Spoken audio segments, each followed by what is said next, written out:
Waalaikumsalam warahmatullahi wabarakatuh. Jumpa lagi dengan saya Latifah, kelas 9C, MTS Surya, kelas tengah Madinah. Saya sendiri sebagai host. Pada acara podcast Surya hari ini, kita akan memperbincangkan tema yang sangat menarik dan dapat menambah wawasan, yaitu tentang korupsi.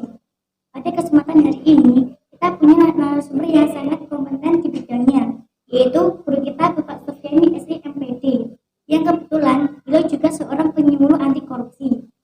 Tidak usah berlama-lama, langsung saja kita ngobrol dengan beliaunya. Selamat pagi Bapak. Selamat pagi semua sobat soleh-solehah ya. Oke. Sejak kapan Bapak ini jadi penyuluh anti korupsi? Penyuluh anti korupsi itu saya resminya itu terdaftar di BSNP itu ketika setelah melakukan asesmen itu tahun 2021. Jadi sudah setahun. Oke. Apa sih yang dinamakan korupsi? Korupsi itu sesuatu yang kejahatan luar biasa ya. Dari kata sendiri secara harfiah, korupsi itu dari bahasa Latin, dari kata corruptio yang artinya itu busuk. Nah, jadi sesuatu hal yang busuk itu korupsi.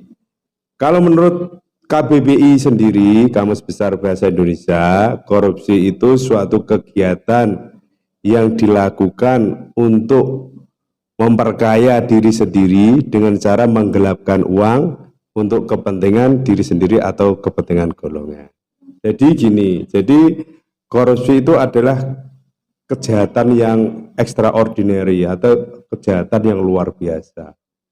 Seperti itu. Jadi korupsi ini memang harus kita jauh-jauhkan dari negara kita. Berikutnya. Apa yang terjadi jika korupsi tidak diberantas di Indonesia? Korupsi ini jika tidak dijauhkan atau tidak disingkirkan dari negara Indonesia, itu akan berdampak.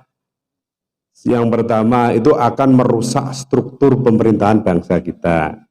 Yang kedua itu akan merugikan negara, ya, merugikan negara. Yang ketiga merusak tatanan ekonomi kita, ya, itu diantaranya. Oke. Apa yang harus kami lakukan sebagai pelajar untuk menanggulangi masalah korupsi di Indonesia?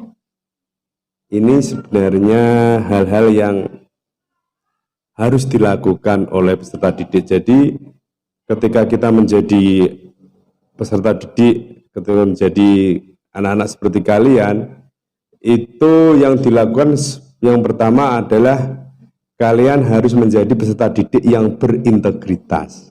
Apa itu integritas? Jadi integritas itu kalau dari pengertiannya sih, itu melakukan sesuatu hal yang dilakukan ada kesesuaian antara hati, pikiran, dan kelakuan. Itu ada kesesuaian melakukan hal-hal yang baik, yang berguna.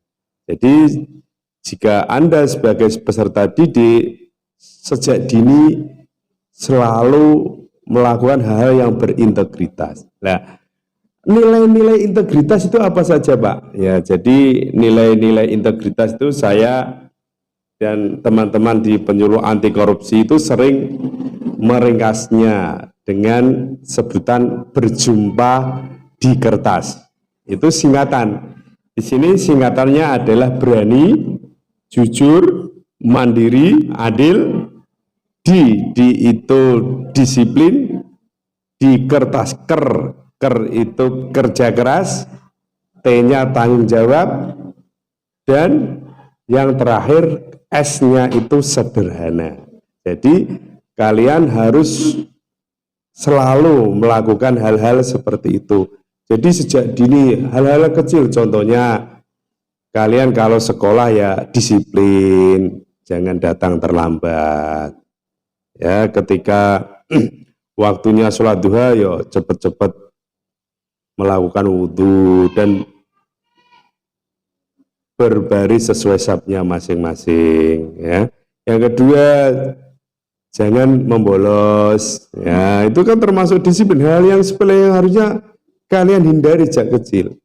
sejak kalian menjadi peserta didik, terus melakukan kecurangan misalkan menyontek. Nah, jangan biasakan gitu. Kamu sendiri sebagai host menyontek enggak di kelas kalau ujian?